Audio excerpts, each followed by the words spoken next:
Bienvenidas, bienvenidos a nuestra charla del día de hoy. Antes de cualquier cosa me presento. Bueno, mi nombre es Ricardo Baeza, como ya saben. Soy psicólogo, profesor de la Universidad Adolfo Ibáñez desde hace ya bastantes años, desde el 2003.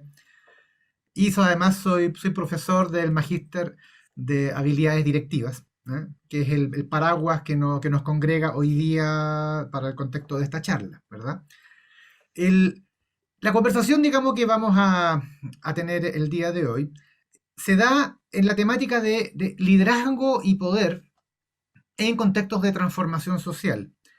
Busca fundamentalmente que nos familiaricemos un poquito con algunos conceptos que probablemente para la mayoría de ustedes ya debieran ser medianamente conocidos respecto del liderazgo, un poquito respecto del poder, pero fundamentalmente focalizarnos en la dimensión de lo que significa el proceso de transformación social. El, Más en específico respecto de cómo podemos nosotros mirar el fenómeno del contexto y el fenómeno de lo social y cómo esto de una u otra manera afecta a lo que es el ejercicio del liderazgo dentro de las organizaciones, ¿no? Eh, para partir, les quiero compartir presentación. No sé si se ve bien o no, para que me confirmen si se está compartiendo o no. ¿Lo veo No, usted? ¿Se ve bien? ¿Sí? no, No, no, No, no se se ve ve su ya. cámara. Ok, Su entonces cámara se ve. déjenme verificar acá. Ahí sí, Ahí sí. ahí ahora sí, sí. perfecto, perfecto. Entonces, como les comentaba, la idea de este breve espacio, digamos, no pensamos extenderlo más allá de lo que es una hora, es conversar un poco respecto de estos temas. Yo sé que lo que ha estado ocurriendo, particularmente en nuestro país desde hace ya más de un par de años, ha sido bien importante. Vivimos un proceso de estallido social en el año 2019, que luego además se nos complejizó con todo lo que es el tema de la pandemia. Y eso ha impreso mucha incertidumbre dentro del sistema del trabajo y en particular en lo que es el ejercicio del liderazgo. Pero para que podamos entrar un poquito en esas materias, necesito necesariamente partir por algunas definiciones conceptuales. ¿Ok? El- Cualquier duda que tengan, cualquier duda o comentario que quieran hacer, yo los invito a que lo hagan de manera inmediata, ¿ah? No tener que esperar hasta el final, eh, para también transformar esto un poquito también en un espacio de conversación. ¿Ok? Así que vamos a ir partiendo. Eh, a ver, para irnos situando un poquito dentro del concepto de lo que es liderazgo y poder, partamos con una definición muy básica, ¿no? De qué es lo que entendemos efectivamente por liderazgo. Ustedes sabrán que definiciones hay montones, ¿no? Pero voy a tomar acá una de Kotter, de los años 80, que indica que vamos a decir que el liderazgo, ese proceso de llevar a un grupo o grupos en una determinada dirección, fundamentalmente por medios no coercitivos. Y que, claro, un liderazgo eficiente lo definimos como aquel que produce un movimiento hacia el logro de lo que es mejor a largo plazo para él o los grupos, ¿no? O sea, acá hay algunos elementos importantes. Lo primero que tenemos que notar es que cuando hablamos de liderazgo hay una relación muy fuerte entre lo que es liderazgo con el movimiento de la gente, es decir, con la dimensión de la motivación. Casi que pudiéramos decir que fuertemente el liderazgo se relaciona de manera muy directa con lo que es la motivación. Incluso alguien pudiera decir que el manejo de la motivación de la gente del equipo se transforma fundamentalmente en el liderazgo, ¿no? Pero además acá hay algo interesante en esta definición, que es en el fondo cómo se puede llevar a un grupo hacia una cierta dirección. Es decir, marca una intencionalidad y dice fundamentalmente por medios no coercitivos. Y al decir fundamentalmente, no quiere decir que lo excluya, ¿eh? Y ese también es un tema interesante. ¿Por qué? Porque cuando uno habla de liderazgo, y yo sé que muchos de los que están acá esto probablemente lo manejan, en general uno puede hablar de varios tipos de liderazgo. Tradicionalmente, de hecho, uno hace una primera gran distinción, ¿no? De hecho, históricamente se hizo una primera gran distinción dentro del liderazgo con estas tres primeras categorías que aparecen ahí, ¿no? Lo que es el liderazgo autoritario, ¿no? El que ejerce el poder de manera centralizada, ¿no? Y que lo que dice tiene que efectivamente implementarse. El liderazgo complaciente o laissez-faire, ¿verdad? Que como que deja hacerle a la gente sin tener que intervenirla demasiado. Y el liderazgo democrático, que es aquel que es consultivo, que abre espacio a la participación y demás, ¿no? Esta primera gran distinción respecto de los liderazgos, el, probablemente se mostró algo insuficiente para poder desde ahí entender efectivamente cómo funciona el liderazgo dentro de los contextos de trabajo. Sin embargo, él ha tenido una aceptación bastante amplia, la mayoría de la gente esto lo conoce muy bien, ¿no? Y casi como que desde lo intuitivo nos manejamos en esto. El, siempre decimos que dentro de lo autoritario, complaciente o democrático es mejor lo democrático, pero la verdad es que al poco andar uno empieza a darse cuenta que no es que haya un liderazgo que sea mejor que otro, sino que efectivamente depende mucho de la situación o del contexto, cuál tipo de liderazgo va a ser mucho más útil que otro, ¿no? Sin ir más lejos, si uno está en un contexto donde empieza una urgencia importante como un incendio y se empiezan a quemar las cosas, eh, nadie pretendería que empecemos desde el liderazgo democrático a consultar qué hay que hacer en ese minuto. Vamos a posiblemente esperar que alguien autoritariamente decida y defina lo que hay que hacer y el resto simplemente se pliega y lo sigue, ¿no? Por lo tanto, no es que un liderazgo sea mejor que otro, va a depender de la situación. Lo que de hecho dio también paso a una mirada de liderazgo situacional, de tal manera que dependiendo de las características del contexto e incluso de los liderados, era mejor un tipo de estilo más que otro, ¿no? Sin embargo, probablemente una de las distinciones teóricas más relevantes que hemos tenido durante los últimos años respecto del liderazgo es la distinción entre lo transaccional y lo transformacional, que para algunos es como la gran diferencia entre el liderazgo del jefe, del gerente, que es a través de una transacción. O sea, tú haz esto para que yo te dé esto otro, es decir, administrar las recompensas.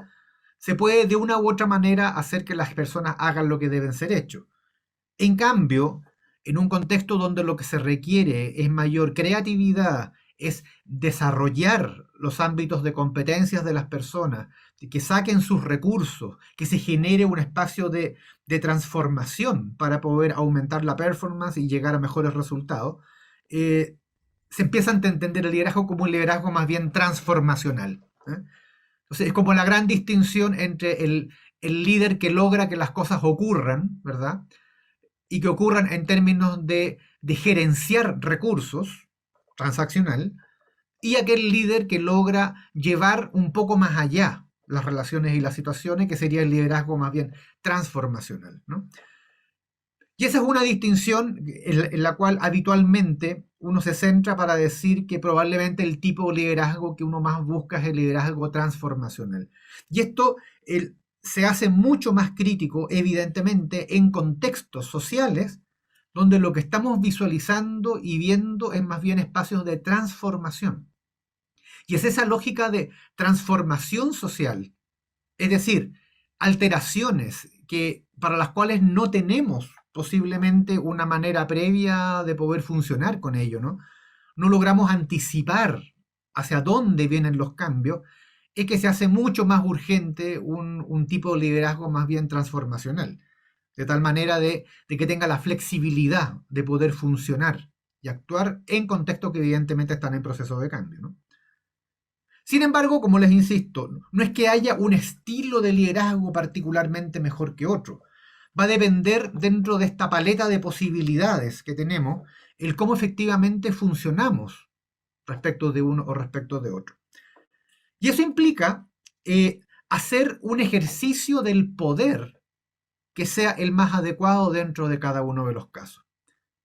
Por lo tanto, la pregunta que uno puede hacerse es, ¿desde qué bases de poder podemos ejercer en la práctica este liderazgo? Entonces ya hemos identificado de una u otra manera algunas características de este liderazgo, pero ¿qué tipo de poder es el que hay detrás de este ejercicio? Y probablemente una de las aproximaciones más habituales que hacemos a esto es una distinción que hicieron French y Raven hace ya algunos años, que identificaron que había diferentes tipos de poder de acuerdo a las bases en que se sustenta este. Parten por evidentemente identificar uno que ya mencionamos someramente, cuando dijimos que el liderazgo era esta manera de mover y movilizar al grupo de maneras idealmente no coercitivas. Cuando decimos idealmente es porque hay que asumir que sí, hay un tipo de poder que está basado en la coerción, ¿eh? Que es el poder de coerción basado en el temor. Si llega una figura que tiene la posibilidad de intimidarnos, que llega la posibilidad de amenazarnos, incluso aquí como aparece en la figura con un arma, ¿no? Probablemente va a tener mucho poder sobre nosotros. Asumimos que en los ámbitos del trabajo no es que nadie mate a otra persona, ¿verdad? Sin embargo, hay una amenaza equivalente al tema de la muerte, que vendría siendo la muerte organizacional, ¿no? Que es la lógica del despido. Por lo tanto, sí existe también una posibilidad de un ejercicio de coerción, en tanto uno amenace a las personas abierta o implícitamente con la posibilidad de un despido. Eso genera evidentemente un poder. Y cuando nosotros ejercemos una lógica de liderazgo desde la amenaza, estamos haciendo uso de esta base. Base que tenemos que decir que si bien es cierto es potente, es muy fuerte, tiene un gran problema, que es el cómo, más allá de lo ético, ¿no? Por supuesto, aquí evidentemente tenemos una aproximación ética que nos va a indicar que no tenemos que amenazar a las personas para que hagan cosas, sino que yendo incluso más allá de lo ético, el problema es que para que se sostenga en el tiempo esta base, el temor tiene que seguir existiendo. Es decir, si amenazamos con matar, digamos, si amenazamos con despedir, para que el temor se mantenga, eventualmente hay que despedir gente, ¿no? Y lo que va generando un tipo de base de este tipo es que efectivamente la gente a la larga termina por resentirlo, termina por rebelarse ante esto y de una u otra manera empieza a perder el miedo. Así que no es una sugerencia de uso de base que uno efectivamente lo plantee de manera muy abierta, ¿no? Por suerte tenemos otras bases de poder, otras bases de poder. Una de las más relevantes con la que contamos, particularmente en los contextos de organizaciones, es el poder legítimo, a lo que llamamos autoridad. Y esto ya viene dándonos una cierta pista a esa gran disyuntiva de si la autoridad es poder o el poder es autoridad. Dado esto, vamos a entender que la autoridad es un tipo de poder. Es un tipo de poder que tiene la característica de ser legítimo. ¿Qué quiere decir eso? Que de partida ocupamos una posición dentro de la estructura y que hemos llegado a esa posición por un mecanismo legítimo. Esa es la autoridad.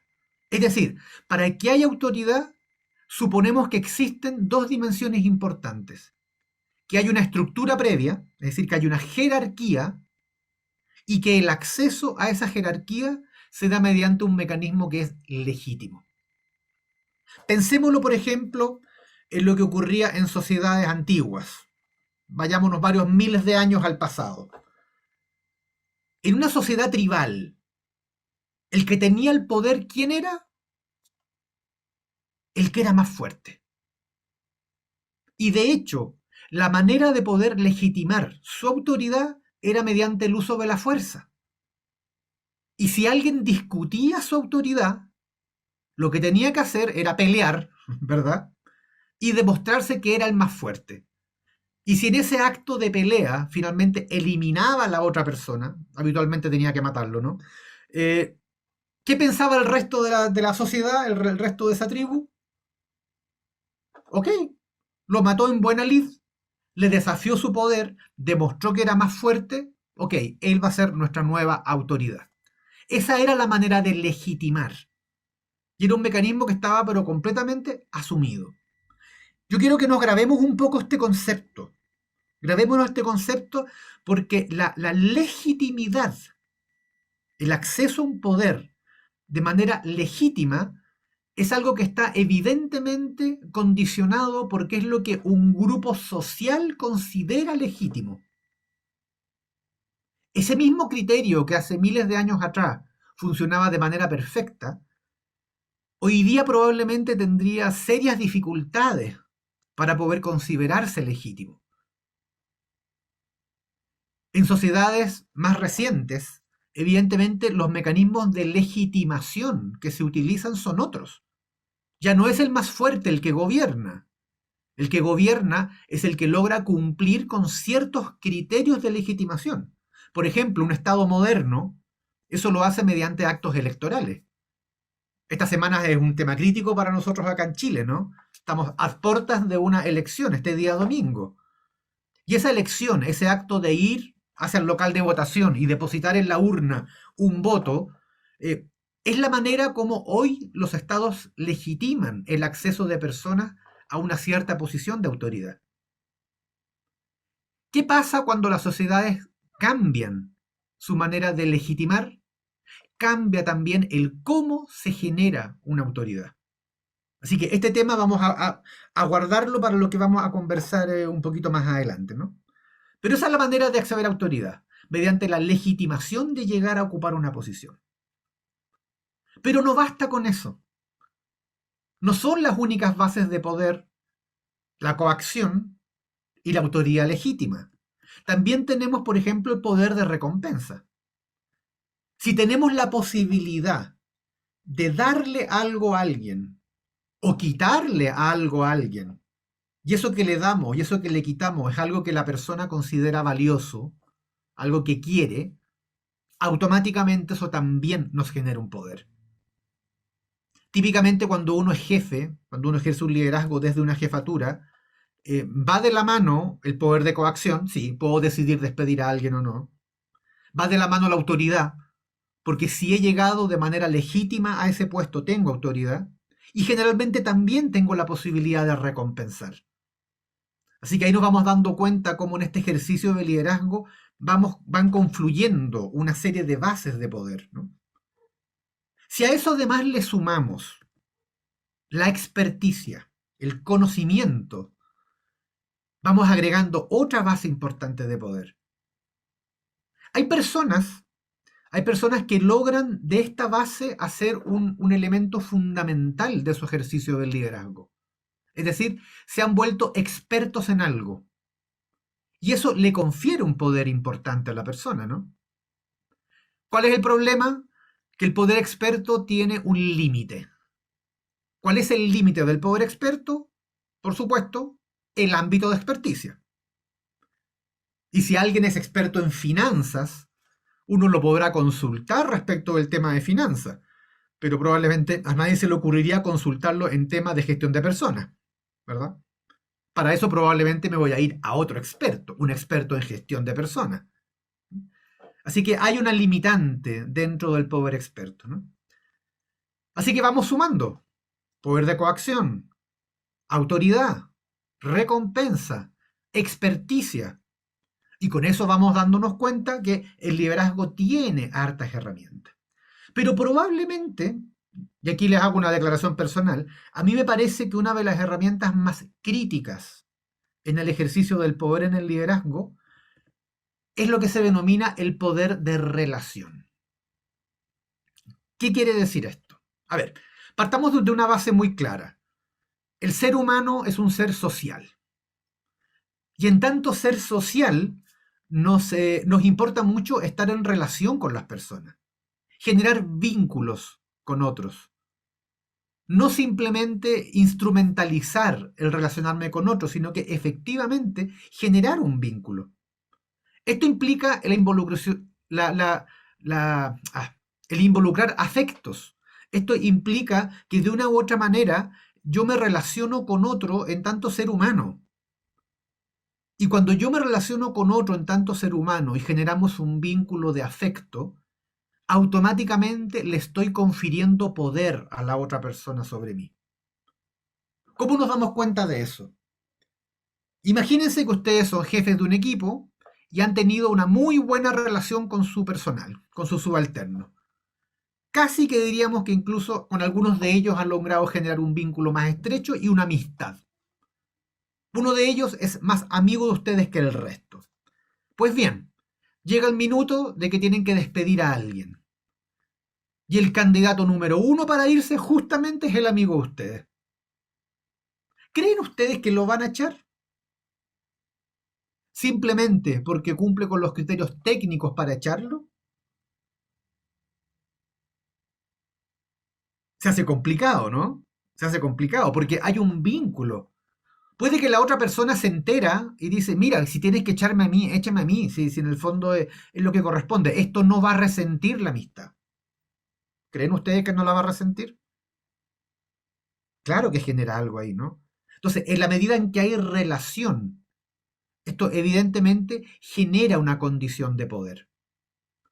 Cuando uno está en una posición de liderazgo, particularmente si es una alta posición de liderazgo, o sea, estamos hablando de funciones directivas y gerenciales, buena parte de nuestro poder tiene que ver con el poder de relación.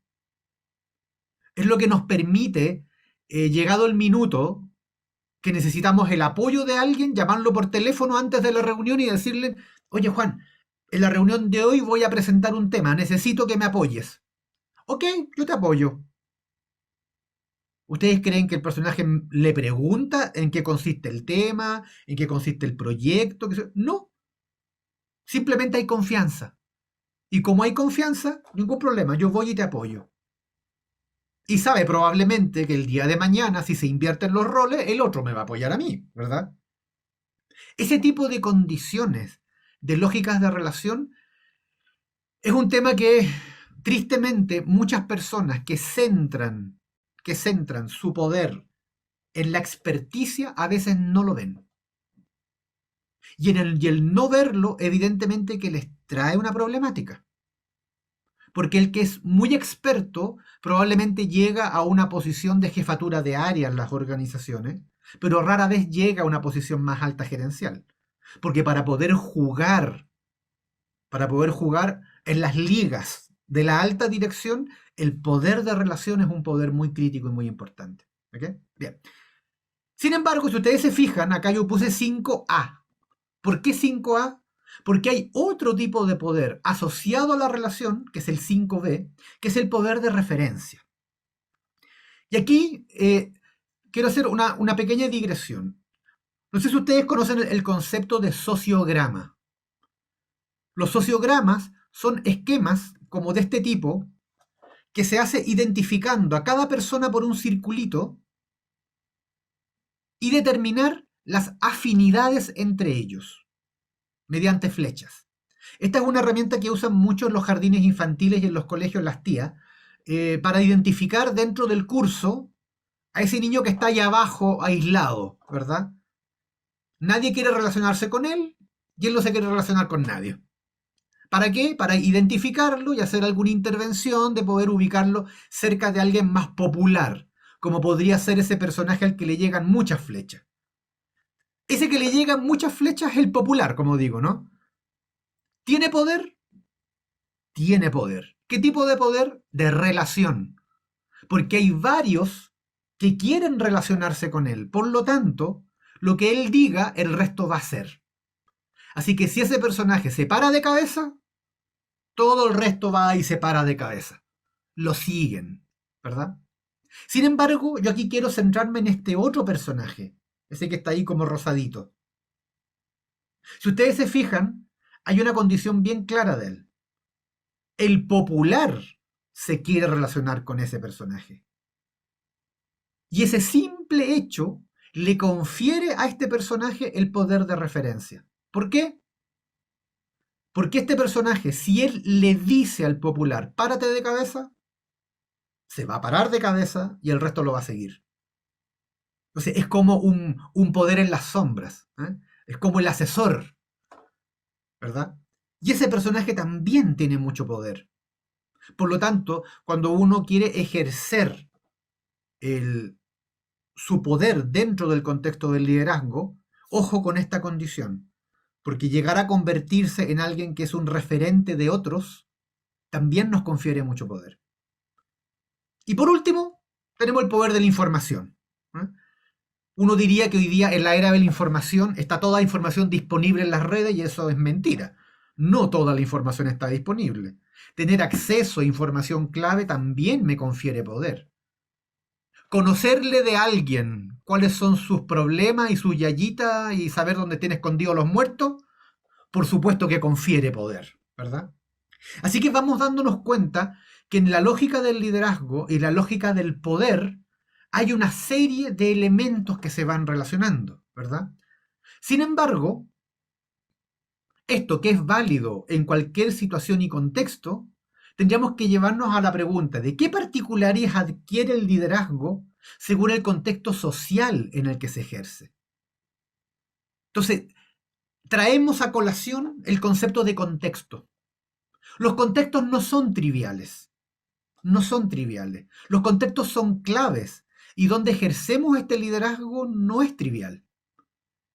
Los que han tenido clases conmigo, yo he visto aquí algunos, saben que a mí me encanta poner este ejemplo, ¿no? Estos cuadraditos pequeños, ¿se parecen entre sí? Bueno, los hice iguales, así que si no los ven iguales es porque desde donde lo están mirando está más iluminada la pieza de un lado que otro, ¿verdad?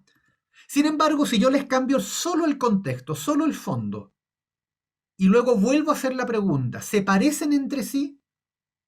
Empieza a ocurrir algo.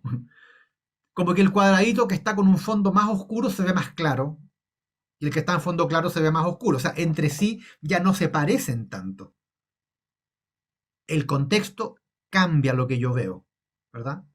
E incluso estos colores, que son tan distintos entre sí, si yo le aplico nuevamente un cambio de contexto, puede que esa gran diferencia que les había visto ya no aparece tanta. Y ahora se ven bastante más semejantes. Así que hay un poder relevante dentro del contexto que no es trivial. Que no es trivial. Sin ir más lejos, un elemento como una bandera, dependiendo dónde la use, es el significado que cobra, ¿no? Esa bandera puesta al frente del Palacio de Gobierno, ¿qué indica? Soberanía, ¿verdad? Representa algo, eso importante. O sea, nadie puede llegar a ese lugar y bajar la bandera, ¿no? Sería un acto antipatriota incluso. Que es distinto del significado de una bandera en una marcha. A propósito de estallido social, ¿no? No significa lo mismo la bandera en un caso que en otro. En el primer caso, es una bandera que indica soberanía desde la lógica del poder y la autoridad establecida. Y acá es una bandera que la gente se la apropia. Es decir, realmente Chile somos nosotros, el pueblo, ¿verdad? Que es diferente de ver una bandera puesta en una construcción que nos indica que son los tijerales y que probablemente llegó la hora de hacer una celebración porque hemos terminado la obra gruesa, ¿verdad? Diferente a usarla en el estadio o usarla en el campo de batalla. Las cosas no son en sí, dependen fuertemente del contexto. Y por eso, cuando uno mira el contexto en el cual estamos insertos, eh, nos obliga a tener que hacer un poquito de historia, ¿verdad? Hagamos un poquito de historia. Si miramos en términos de lo que ha sido el desarrollo humano, hay una gran distinción de época entre lo que fue la premodernidad y lo que es la modernidad. A ver, no quiero marearlos un poquito con el tema de la historia, ¿no? Pero se asume que cuando surge la modernidad en tiempos históricos es cuando la racionalidad empieza a imponerse como un criterio de entendimiento de lo real. El mundo pasa a ser un mundo racional. Antes de la modernidad, o sea, la época premoderna, el orden del universo era un orden que se entendía como algo natural. De hecho, la jerarquía entre las personas estaba basada en el derecho divino y en lo tradicional, no en el mérito y la racionalidad como empezó a ser en la modernidad. El conocimiento era revelado por Dios y en la modernidad el conocimiento estaba dado por la ciencia, por una metodología. Este salto, este cambio, es un cambio muy radical, muy importante, porque quiere decir que la estructura de mi autoridad, que la estructura de mi posición de liderazgo, vista desde lo moderno, es distinta desde lo premoderno. En la lógica premoderna, el rey gobernaba. ¿Por qué? Porque Dios lo quería así. De hecho, era la iglesia la que coronaba al rey, ¿verdad? Debajo del rey estaban los nobles. Debajo de los nobles estaba la plebe. Y si a alguien le había tocado nacer plebe, iba a morir plebe. Y si a alguien le tocaba nacer noble, iba a morir noble. ¿Por qué? Porque Dios lo quería así. O sea, esa era la estructura tradicional. Uno supondría que cuando llega la modernidad, eso cambia. Y efectivamente, eso cambia. Pero ninguna de estas miradas desaparece mientras haya personas que las sigan fomentando. ¿Por qué se los planteo? Porque uno pudiera parecer que hoy día no hay premodernidad, que hoy día estamos en la era moderna, en la era de la razón, en la era de la ciencia. Y la verdad las cosas es que si a alguno de ustedes le ha tocado tener que trabajar en una empresa familiar, ¿qué podría decir? ¿De verdad en las empresas familiares las decisiones son todas racionales? ¿O depende mucho del estado de ánimo del dueño qué tipo de decisiones se toman? ¿No operan acaso las empresas familiares más bien con lógicas premodernas, tradicionales? Este es un tema bien interesante, porque resulta que cuando uno estudia, generalmente lo que estudiamos es todo moderno, es todo racional, es todo de texto. Y sin embargo, llegamos a trabajar a una empresa premoderna, familiar, y las cosas ya no funcionan como dicen los libros. Y no entendemos por qué no funcionan. Criticamos que no funcionen, en vez de darnos cuenta que estamos en un contexto donde la legitimidad es diferente. Si yo estoy en una Ricardo, empresa moderna, sí, sí, dime. Ricardo, disculpa, te hablo Juan Francisco Lama de Perú. Ok. Una consulta. Basado en lo que tú mencionas y comparándola con la empresa familiar, ¿no? Sí. Que de cierta manera sus decisiones están basadas quizás en conflictos o en temas internos familiares. Pero en una decisión personal también sabemos que lo racional no a veces es el principal argumento para tomar decisiones, ¿no? La Ujú. emoción, no sé, el resentimiento, la cólera, la ira, ¿no? Todo este esquema de inteligencia emocional que al final nos conlleva a que la mayor cantidad de nuestras decisiones estén basadas más en la premodernidad, bajo Ujú. ese argumento que tú pones, ¿no? Comparando la premodernidad con la modernidad. Porque nadie es racional, ¿no? O muy pocos Ujú. son racionales, ¿no? La mayor parte somos emocionales. ¿Y cuál sería el argumento de que quién sería moderno y quién sería Ya, premoderno? perfecto, perfecto. Ya, es interesante que tú, gracias, que tú pones el tema acá de lo emocional. El, somos razón y somos emoción, o sea, no vamos a dejar de por fuera ninguno de esos dos elementos. El, ¿qué es lo interesante acá? Es cuál es el criterio que legitima. Porque claro, uno de repente toma decisiones racionalmente, pero también está afectada a la emoción. Y eso es parte de la existencia. No porque yo tome decisiones emocionales es que automáticamente el sistema es premoderno. No.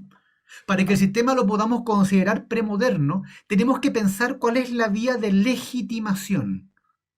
Por ejemplo, si yo estoy en una empresa moderna, típicamente una gran empresa donde todo se organiza mediante estandarización de procedimientos, en base a ordenamientos racionales y demás.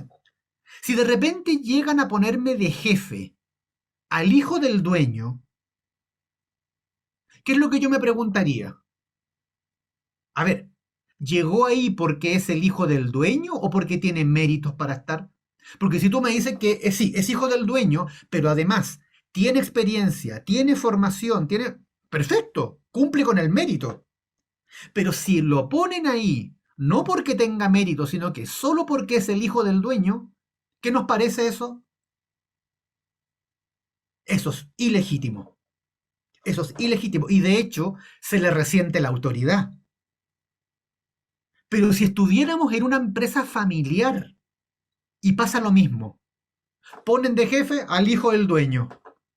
En una empresa familiar eso es legítimo, porque ese es el criterio que se utiliza en esa lógica de empresa. Porque lo importante ahí, más allá de su experticia técnica, es el grado de confianza que puede tener con los dueños, con la familia. Eso es fundamental.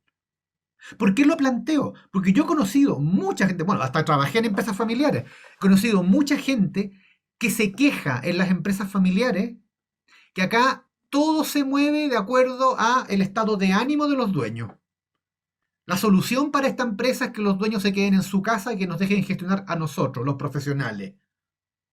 Y ahí uno dice, sí, ok, está bien, pero esta empresa no sería lo que es si no estuvieran los dueños acá. Es decir, algo bien tienen que estar haciendo para que siga existiendo esta empresa. Es decir, este no es un juicio de valor de qué es bueno o qué es malo. Es simplemente decir que estamos en presencia de paradigmas distintos. Y aunque sean paradigmas que fueron creándose en la historia de una manera secuencial, son paradigmas que existen. Y esto evidentemente que nos condiciona mucho de lo que podemos ver, ¿no?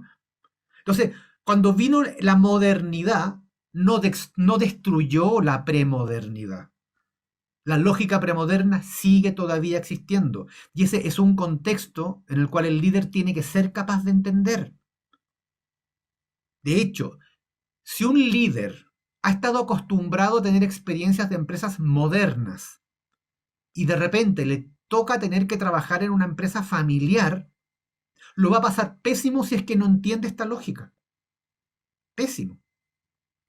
¿Y qué pasa después de la modernidad? En pleno siglo XX empezaron a ocurrirse estas transformaciones que dieron paso a lo que denominamos hoy día la postmodernidad. Hay autores que todavía discuten de que esto realmente exista, ¿verdad? Yo creo que sí existe la postmodernidad, donde cambian un poco las reglas del juego. El orden ya no es un orden natural, ya no es un orden racional, sino que ahora es un orden hermenéutico. ¿Qué quiere decir eso? Que es un tipo de ordenamiento que tiene que ver con el significado que nosotros le queremos dar a esto. Es decir, nuestra organización, ¿cómo entiende lo que es calidad? Así lo vamos a hacer. Nuestro grupo humano, ¿cómo entiende lo que es la lealtad? Ok, eso va a ser lealtad para nosotros. Da lo mismo que el resto lo vea diferente. Lo que es para nosotros es. Entonces, el orden pasa a ser un orden de acuerdo al significado que nosotros le queramos atribuir. Sin ir más lejos, el concepto de cultura organizacional que todo el mundo conoce es un concepto posmoderno. Posmoderno. Porque si tomamos a dos empresas del mismo tipo de rubro que hacen el mismo tipo de cosas, si lo miráramos desde lo moderno, tendrían que ser iguales. Porque racionalmente deberían ser iguales y hacen exactamente lo mismo. Sin embargo, ¿qué es lo que observamos? Que cada una de ellas tiene una cultura organizacional distinta. ¿Por qué? Porque son grupos humanos diferentes, que han evolucionado de manera distinta. Y por lo tanto, los significados en una respecto de otra pueden diferir, ¿verdad? Y la jerarquía en este tipo de organizaciones se basa en un acuerdo, en ponerse de acuerdo entre las personas. Y el conocimiento ya no es desde una pura óptica, puede obedecer a diversos tipos de teoría.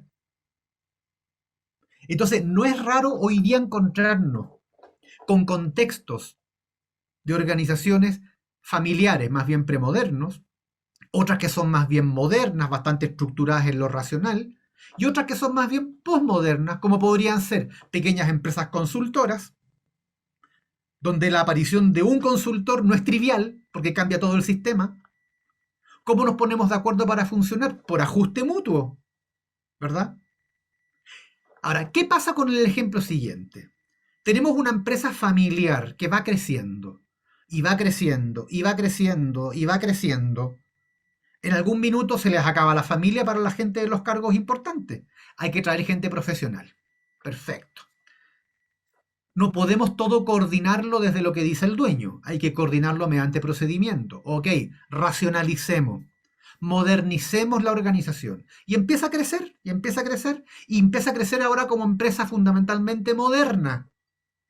Y de repente tiene áreas dentro de la empresa que funcionan más bien desde la creatividad, desde pequeños equipos y redes de trabajo, que pueden empezar a ser como áreas medias posmodernas dentro de la moderna. ¿Qué ocurre cuando uno llega a la plana directiva de esa organización? Dentro de esa plana directiva, ¿qué tipo de prácticas todavía existen? Prácticas premodernas. Así que es interesante. Aquí podemos encontrarnos con una empresa que de entrada es una empresa grande, que parece moderna, que su plana directiva es más bien premoderna y que tenga áreas internas que son más bien posmodernas. El tipo de liderazgo a funcionar en cada una de ellas es distinta. Es distinto. Y eso hace que tengamos que tener harto ojo respecto de en qué contexto nos estamos moviendo. ¿Qué es lo que hemos podido observar a nivel del desarrollo de la sociedad? La sociedad ha ido pasando por etapas diversas. Ha pasado por una etapa donde fundamentalmente el modelo que operaba era un modelo como de integración, donde lo que importaba era que las diferentes sociedades o los diferentes países tuviesen una mirada única. La escuela, digamos, la educación era el mecanismo por el cual se podía integrar esa sociedad. Ha habido estrategias distintas para poder luego seguir evolucionando. Fundamentalmente nosotros sabemos que ha habido un modelo de bloque más bien socialista hacia el marxismo, otro más en la lógica capitalista, neoliberal, ¿verdad? Que han ido imperando dentro de la sociedad, con mayor o menor éxito unos más que otros, ¿no? Pero últimamente nos hemos encontrado a nivel social con un fenómeno bien importante y que ha sido un fenómeno muy de la mano de la globalización. Pensemos años 90 hacia adelante, donde este tema de la posmodernidad se ha instalado de manera muy fuerte, muy importante. ¿Y eso qué ha hecho? Ha hecho que a nivel social estemos en presencia de un empoderamiento ciudadano. Estamos hoy día observando que la sociedad paulatinamente cada vez se postmoderniza más. Y en esta lógica de posmodernidad, la gente ha empezado a sacar la voz. Ya no estamos en presencia de modelos hegemónicos, modelos que tienen una mirada única de cómo funcionar. Hoy día han empezado, por ejemplo, a tener más voces las minorías, a tener una representación distinta. La gente está criticando las maneras de funcionar tradicionales y habituales. Y aquí vuelvo a traer el criterio de la legitimación. Porque si bien es cierto, en un contexto premoderno, la legitimación venía santificada desde la tradición, ¿verdad? Sin lógica moderna, la legitimación venía dada por la racionalidad. En la lógica postmoderna, la legitimación tiene que ver con significados particulares. Hoy día, lo que se espera a nivel social es una respuesta distinta desde las instituciones. Hay hoy día un cuestionamiento transversal a las instituciones. El concepto de autoridad ha ido cambiando. Piensen simplemente en lo que significa hoy día ejercer autoridad. O sea, ya no basta con que la persona haya llegado a la posición de manera legítima. No basta con eso. Hoy día a la gente a la autoridad se le piden más cosas. No porque, por ejemplo, un presidente haya salido electo mediante un mecanismo legítimo de votación, basta con eso para que tenga legitimidad. No porque una jefatura haya llegado al puesto de una manera legítima, basta con eso para que tenga garantizada su legitimidad. No. Esa legitimidad tiene que seguir siendo refrendada día a día, a cada rato. Más aún en un contexto donde lo que se ha instalado es la transparencia. Hoy día hay una exigencia mayor de transparencia a todo lo que implica autoridad. Por lo tanto, estamos en presencia de un contexto de transformación que ha hecho que a nivel ciudadano las personas discutan las estructuras tradicionales. Las personas hoy día tienen mucho más acceso a información que antes, mucho más acceso. Ricardo, Sí, dime, Juan Francisco. disculpa que te moleste, pero ese acceso a la información y esa transparencia también nos lleva a estar expuestos, ¿no? Porque todos no tenemos el nivel de entendimiento igual y todos estamos expuestos al mismo nivel de información, ¿no? Así es. Ahora manejan las redes, el Facebook, el Instagram y todo, y hacen estas posverdades o los fake news y generan trastornos y conflictos Así y es, enfrentamientos, ¿no? Sin que uno sepa por qué. Simplemente, así es.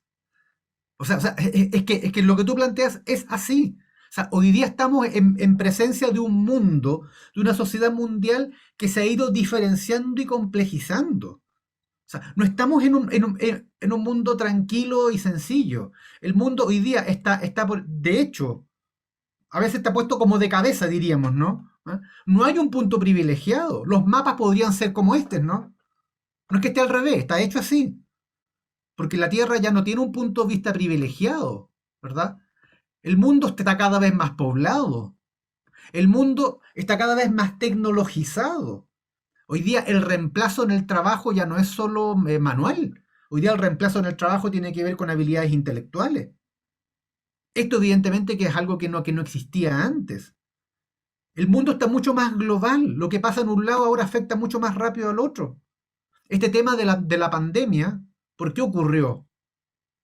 Porque resulta que ahora se le ocurrió mutar a un virus, qué sé yo, y con la zoonosis. No, en China permanentemente ha habido zoonosis virales, porque es parte de su cultura comer animales silvestres.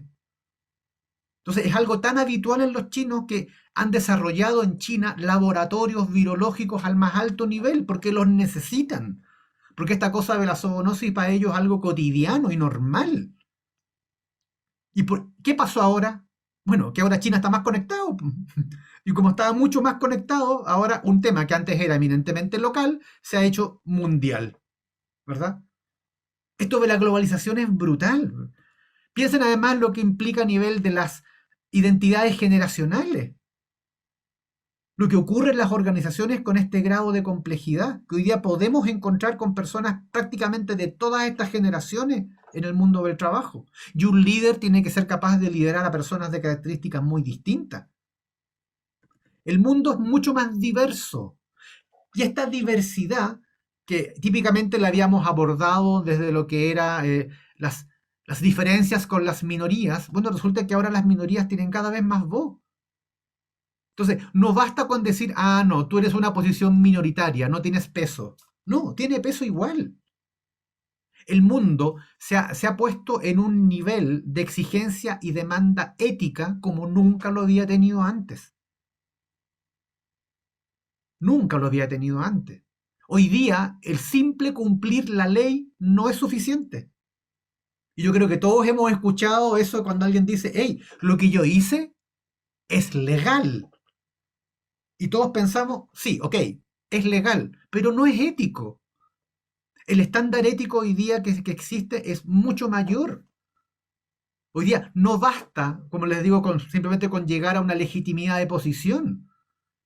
Hoy día necesitamos refrendar eso desde el punto de vista ético permanentemente.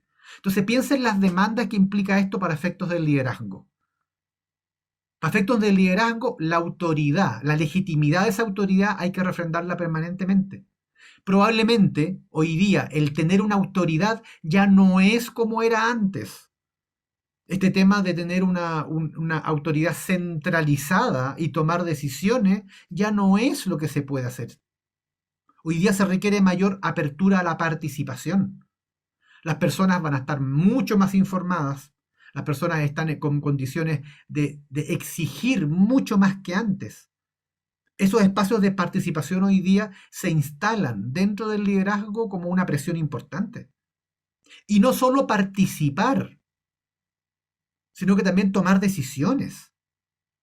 Es decir, participar en la toma de decisiones, incluso en la definición de mis propios objetivos en el trabajo. Esto que había sido como una gran innovación a mediados del siglo XX por Peter Drucker, esto de la administración por objetivos, ¿no? Que planteaba, sí, que la persona debe participar en la definición de su propio objetivo. Hoy día eso es algo básico. Es básico. No basta ahora con el mero ejercicio del poder desde la autoridad. No hay una validación absoluta de eso. Por lo tanto, estamos permanentemente en un contexto mucho más, incluso mucho menos sumiso a la autoridad. La gente cuestiona el concepto de autoridad. Aquí el clásico chiste, ¿no? En los años 60, ante las malas notas, los padres le recriminaban al hijo. Hoy día por las malas notas recriminan al profesor. Es decir, lo cuestionamos, lo cuestionamos. Y en un mundo que además todavía es cada vez más frágil. Por lo tanto, estar en presencia de un cambio relevante, en términos de las condiciones de este contexto, obligan a que en el ejercicio que tenemos que tener de nuestro liderazgo tenga también características que sean bien particulares.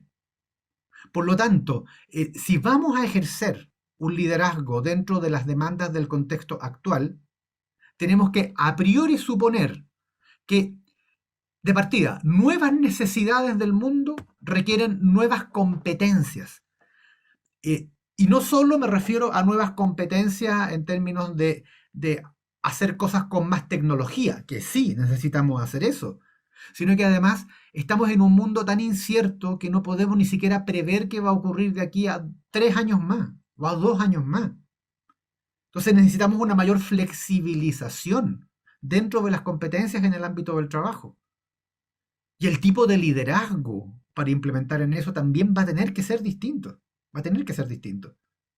Hay una universidad, la Universidad de Northwestern, que ellos aplican un modelo súper interesante.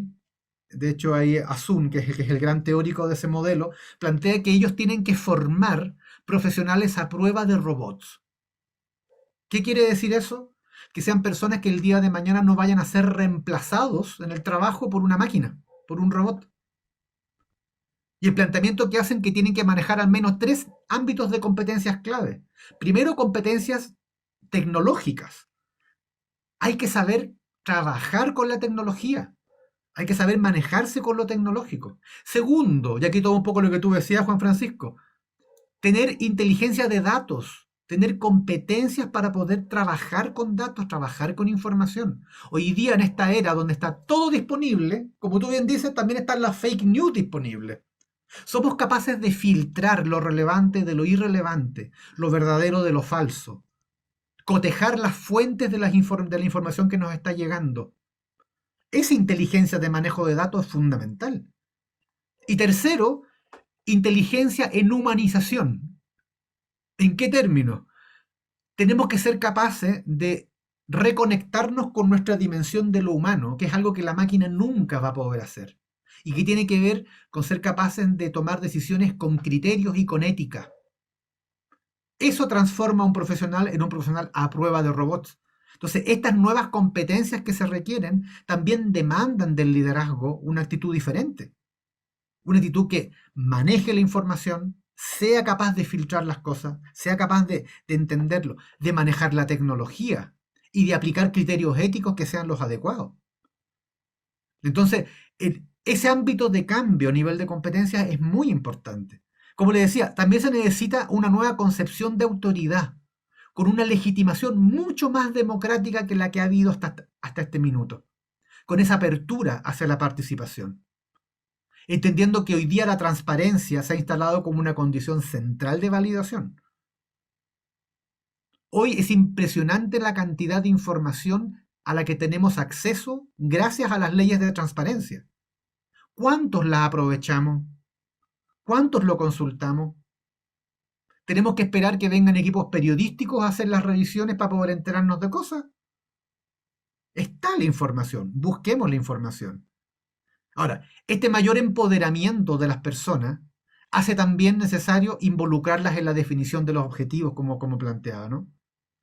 Y entendiendo claramente que los estándares éticos de comportamiento hoy día se han hecho mucho más clave y mucho más importantes que antes. Por lo tanto, y con esto termino, el ejercer el poder del liderazgo ya no es válido ejercer un poder centralizado, autocrático, en el cual se toman las decisiones sin consulta más allá. Hoy día probablemente las habilidades que se requieren de liderazgo son habilidades mucho más centradas en dimensiones humanas. Y por eso no es trivial que cuando acá, por lo menos en la universidad, pensamos en términos de liderazgo, y cuando pensamos en estructurar un programa como este magíster, de habilidades directivas, una de los focos centrales no solo tiene que ver con el aprender conceptos teóricos, un foco central tiene que ver con el desarrollo de competencias de liderazgo, dentro de las cuales las competencias más básicas tienen que ver con competencias de manejo emocional, de ahí retomo un poco lo que tú también decías, Juan Francisco, entendiendo que ningún conocimiento de liderazgo va a poder sustentarse bien si es que eso no está basado en competencias relacionales, de respeto al otro, de horizontalidad, de buen trato, de generaciones de buenos climas, y tampoco si no están bien sustentados en manejos de competencias personales, en el ámbito de gestión de emociones, en el ámbito de ser capaces de orientarnos al logro, en ser capaces en el fondo, trabajar con nuestros recursos. El liderazgo ya no es meramente el ejercicio de una manera de hacer que otros hagan cosas, sino que el cómo se hace hoy día ha tenido un carácter mucho más crítico y mucho más determinante. Y eso implica, antes que nada, de un proceso de transformación personal. Porque estos nuevos estándares, estas nuevas exigencias de transformación, no son solo del mercado, no son solo de la gente ni de la sociedad, son también de nosotros. Y hacernos cargo de eso es un tema crítico para poder seguir ejerciendo liderazgos que van a ser cada vez más necesarios dentro de este mundo complejo en el que estamos viviendo. ¿Ok? Bien. No sé si hay alguna consulta, algún comentario. Les dejo el espacio para que podamos conversar.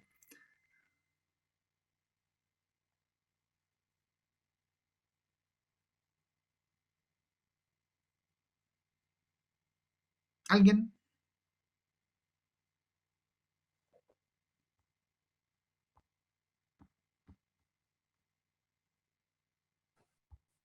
¿Cómo les llega al menos lo que hemos estado conversando acá?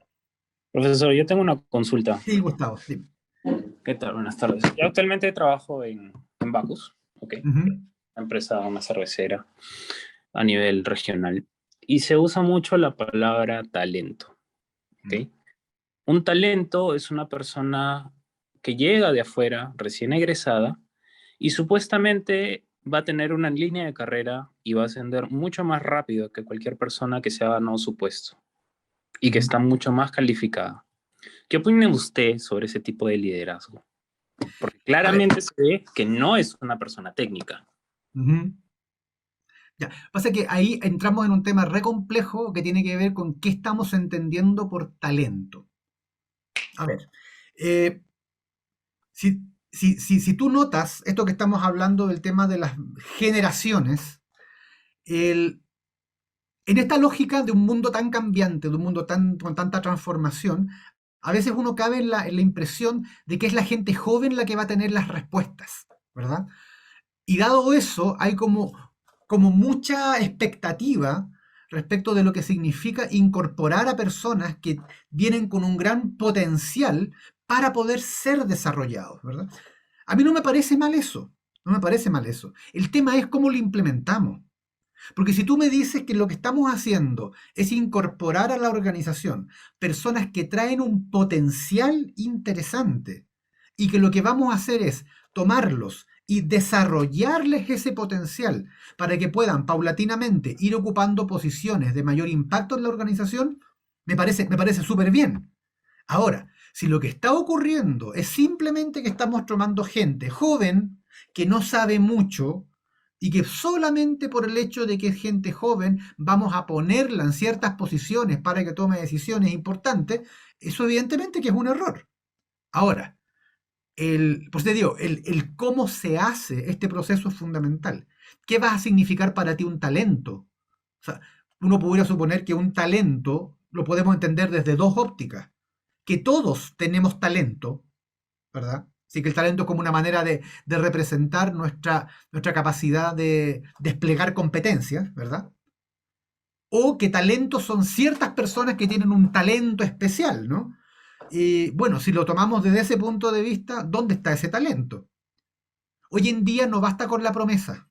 Hoy en día lo que se busca para que alguien sea de verdad un talento es que eso lo manifieste que eso de una otra manera se refleje en un tipo de desempeño excepcional. Si no hay desempeño excepcional, no hay un talento. Por más que uno pudiera decir que la persona tiene un gran potencial.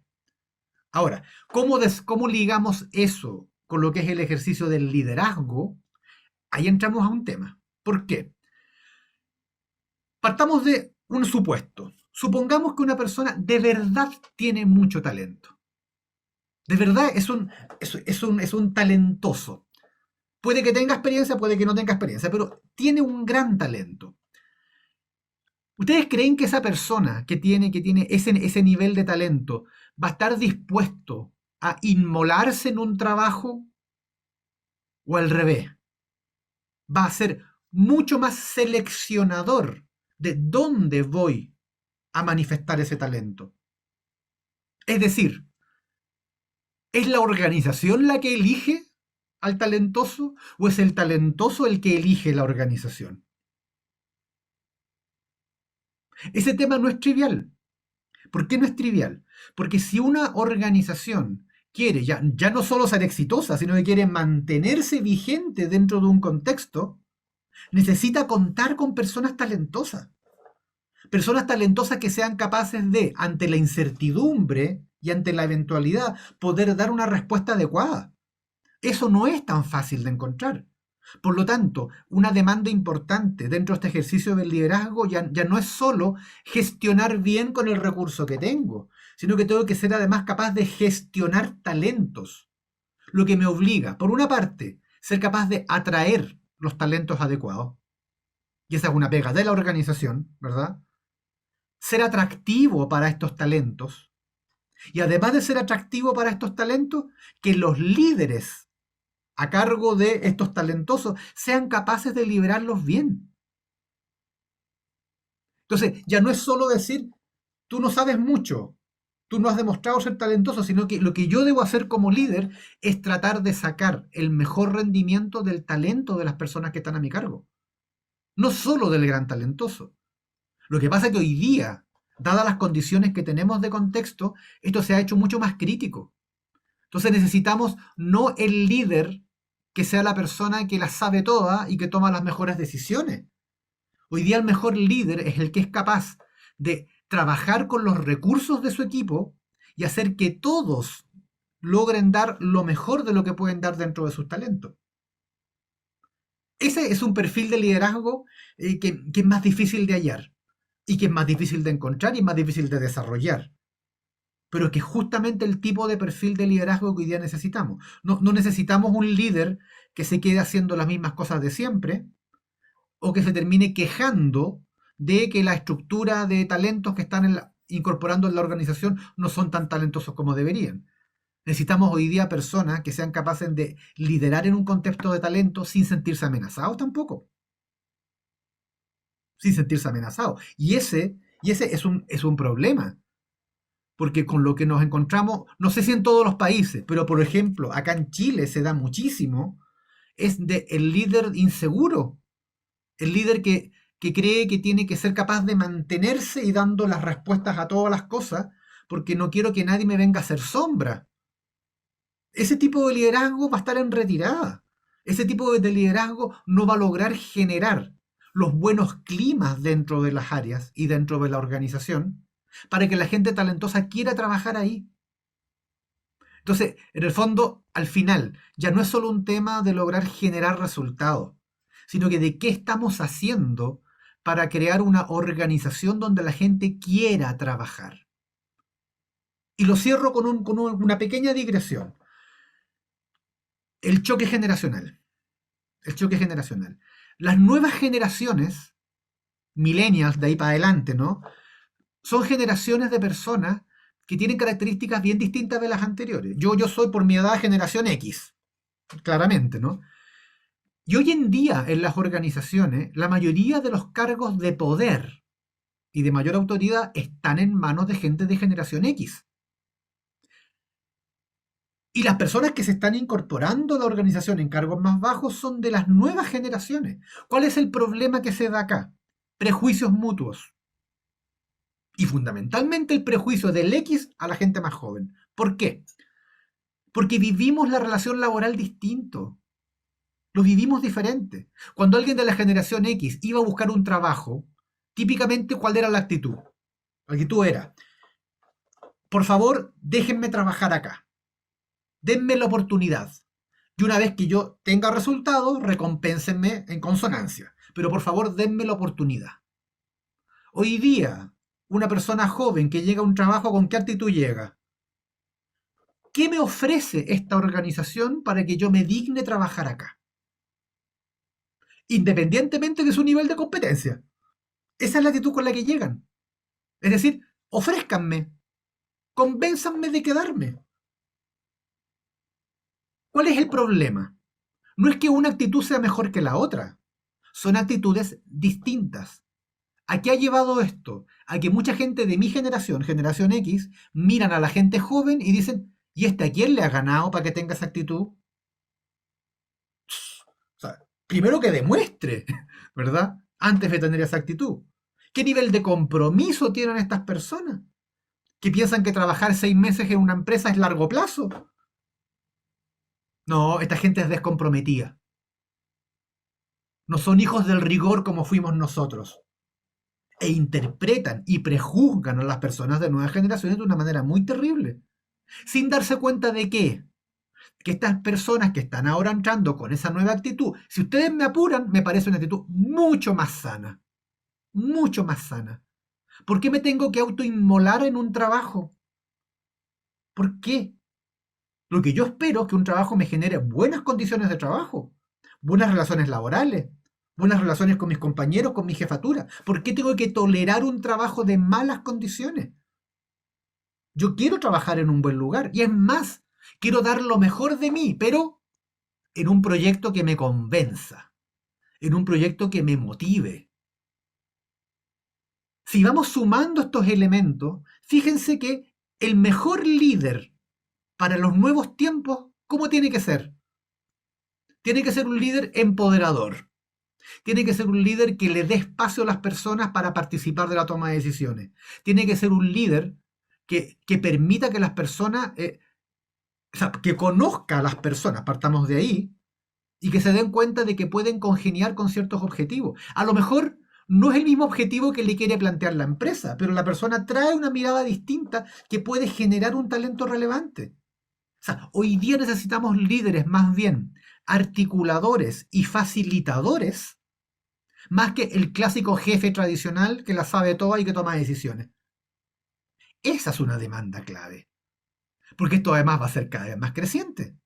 Piensen lo que va a ocurrir cuando estos millennials, porque va a ocurrir, es inevitable, de aquí a pocos años más van a ser la generación que tiene más poder en la organización. Ellos van a estar en los cargos gerenciales y en los cargos de alta dirección. ¿Qué va a pasar con los que todavía seguimos en lógica teoría X? Vamos a ser los viejitos que nadie entiende, los viejitos que no saben funcionar. Ese es un choque importante que tenemos que ser capaces de enfrentar, ¿verdad? Así que, y cerrando el tema, ¿qué es talento? Hay gente que está entrando hoy día que es muy talentosa, pero tenemos que generar las condiciones organizacionales para que lo puedan expresar. Si seguimos amparados en los esquemas tradicionales, son esquemas ciegos, son esquemas que no saben ver ese potencial. Y por lo tanto, aquí más bien, más que pensar que hay que hacer las cosas distintas, lo que tenemos que hacer es mirar diferente. Mirar diferente. ¿Ok? Bien. No sé si te respondo con eso, digamos. Sí, profesor. Más o Ok, menos. ok, gracias, Gustavo. A usted. ¿Alguien más en algún comentario? Pueden ser comentarios también, no tienen por qué ser preguntas. Yo, profesor, ¿qué tal? Buenas noches. ¿Sí? Jaime Ok, Cárdenas. Jaime, ¿cómo estás? Me llamó mucho la atención lo que mencionó del poder de relación y referencia. Es muy Ujú. cierto el tema de llevarse con el equipo de trabajo. Si te llevas bien, el tema político es importante para asumir mejores cargos, ¿no? Básico, es básico. Es básico y la referencia que en ciertos temas recurran a ti y que seas una fuente de consulta también lo es, ¿no? Entonces, partiendo de ahí, ¿qué consejos usted daría para seguir cultivando no sé, una forma de gestión de esa manera? Sí, a ver, yo te diría que hay un gran problema y que lo he visto súper extendido de manera muy habitual, que es el experto técnico. El experto técnico. Yo siempre hago el siguiente ejemplo, y lo comento mucho en clase, también se lo comento a chicos en pregrado. Les pregunto, ¿ustedes han hecho trabajos en grupo mientras estudian? Sí, todos han hecho trabajos en grupo. Típico grupo de 5. ¿Cuántos de verdad trabajan? Y ahí todos se ríen y dicen, en realidad trabajan 2. ¿Verdad que sí? Sí. Ustedes lo saben, les digo. Todos los profesores lo sabemos. Todo el mundo lo sabe y todos nos hacemos los locos. Sabemos que en un grupo de 5 trabajan 2. Y que los otros 3, mientras estos 2 trabajan, se dedican a la fiesta, a sus relaciones, a sus temas. A lo mejor prestan la casa para que hagan el trabajo. A lo mejor les sirven heladito con galleta para que hagan el trabajo. Pero ellos no hacen el trabajo. Entiendo muy bien a esos 3, porque en el fondo no se esfuerzan y obtienen una nota. La pregunta es, ¿por qué los 2 que se llevan el trabajo están dispuestos a eso? Y ahí uno se empieza a dar cuenta de ciertas cosas. Primero, son personas súper responsables. Y dentro de ser súper responsables les importa aprender. Les importa tener un buen desempeño. Saben que el requisito es que sea un grupo de 5, así que ponen el nombre de los 5. No incorporan al trabajo los otros 3.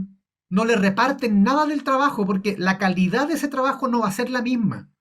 Entonces ellos trabajan entre los 2 porque saben que trabajan bien. Quieren tener una buena nota. Y efectivamente, se sacan una buena nota. Y como eso lo hacen en todos los ramos, se sacan muy buenos promedios, se titulan con muy buena nota y son súper responsables. Son muy preocupados de aprender. Y esa actitud los acompaña el resto de la vida. Así que aprenden harto. Eventualmente los contratan, se dan cuenta que saben mucho y los van promoviendo y los ascienden. ¿Y llegan hasta qué cargo? Hasta jefes de área. Nunca llegan a gerente. Y no logran entender por qué no llegan a gerente. ¿Por qué llegan hasta jefe de área? Porque los jefes de área son los cargos técnicos más altos en la organización. Son los cargos técnicos más altos. La siguiente pregunta es, ¿de dónde salen los gerentes entonces? Y ahí todos se quedan mirando y se ríen, porque claro, los gerentes salen de los otros 3 cabros del grupo. No digo yo que los 3 lleguen a gerente, porque para eso se requieren muchas otras cosas. Pero esos 3, que son los que no hacen el trabajo en grupo y les dejan el trabajo a los otros 2, tienen ciertas competencias que son claves. Por ejemplo, primera gran competencia, son capaces de confiar en el trabajo del otro. De hecho, confían tanto que se lo dejan completo, ¿no? Esos otros 2 no tienen confianza en el trabajo del otro. Se llevan la pega a ellos. Ellos mantienen todo, porque es la única manera de asegurar que el trabajo es bueno. Y eso lo hacen permanentemente y acaparan funciones. Se hacen indispensables. Son tan indispensables que nadie los puede sacar de la posición porque ¿a quién ponemos ahí? No, estos otros 3 confían en el trabajo del otro. Segunda competencia. Saben quién sabe y hacen grupo con ellos. O sea, logran identificar quiénes son las personas que tienen ese conocimiento que ellos no tienen y se acercan a ellos para hacer el trabajo. Y tercero, ¿a qué se dedican mientras los otros están haciendo el trabajo? A las relaciones sociales. Y yo me pregunto, un gerente, un director dentro de una empresa, ¿qué necesita? ¿Tiene que ser un experto técnico en todo? No. Sí tiene que ser capaz de saber quiénes son los que saben y ponerlos como jefe de área a su cargo. Segundo, ¿qué tiene que saber? Tiene que ser capaz de relacionarse y tener habilidad política. Y en eso se han entrenado toda la vida. Y además, facilitarle los recursos a los otros para que trabajen. Ofrecerles la casa, el heladito, la galleta. Es decir, esos 3 están desarrollando habilidades gerenciales sin darse cuenta. En cambio, los que se amparan solo en el conocimiento y en hacer muy bien el trabajo, hasta ahí llegan. Por eso, si tú me preguntas, Jaime, ¿qué sugerencia yo haría? Bueno, que hay que desarrollar el ámbito relacional. El ámbito relacional es clave. Es clave. Si nos centramos solo en el tema del conocimiento, como les decía, en el poder experto, sí, claro, puede que me consulten, pero nadie me va a consultar más allá de mi área en la que soy experto. Entonces, al final, ¿a quién puedo poner en una posición gerencial? ¿A quién haciendo la posición gerencial? ¿Al que sabe mucho en lo técnico? ¿O al que es capaz de articular relaciones con otros? ¿Al que es capaz de moverse en un plano estratégico más alto? Esa condición es una condición importante. Así que si yo soy un líder y yo tengo un subalterno que yo veo que tiene muy buenas capacidades, que incluso puede llegar a ser mejor líder que yo en esta posición, perfecto. Lo formo y lo desarrollo y en el intertanto yo pienso postular más arriba, irme a otra posición. No me quiero quedar jubilado en esta posición de acá. Así que venga alguien a hacer mi trabajo, perfecto. Yo haré otro. No sé si en esta misma empresa, a lo mejor en otra. Pero tengo que tener aspiración de ir un poco más para arriba.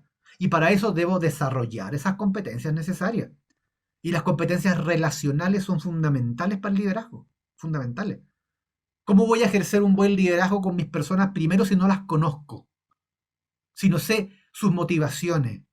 Si no sé qué les preocupa. Si no sé qué les pasa. Eso es fundamental.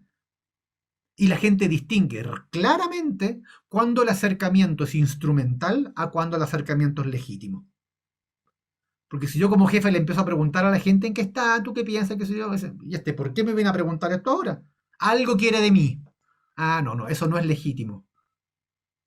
O sea, tener un acercamiento es una cosa muy importante. Así que este tema del poder de relación es un poder muy clave y más clave todavía el poder de referencia. Porque la gracia del poder de referencia es que a uno le permite poder influir no solo en mi área, puedo llegar a influir incluso en otras áreas. Todas aquellas áreas donde yo ya me he mostrado como una persona que puede ser confiable. Así que sí, Jaime, tienes razón. O sea, hay un ámbito muy, muy importante que de desarrollar que tiene que ver con lo relacional. Súper clave. Genial. Muy buena respuesta, profesor. Gracias. Okay. De nada. Bien. ¿Algún otro comentario?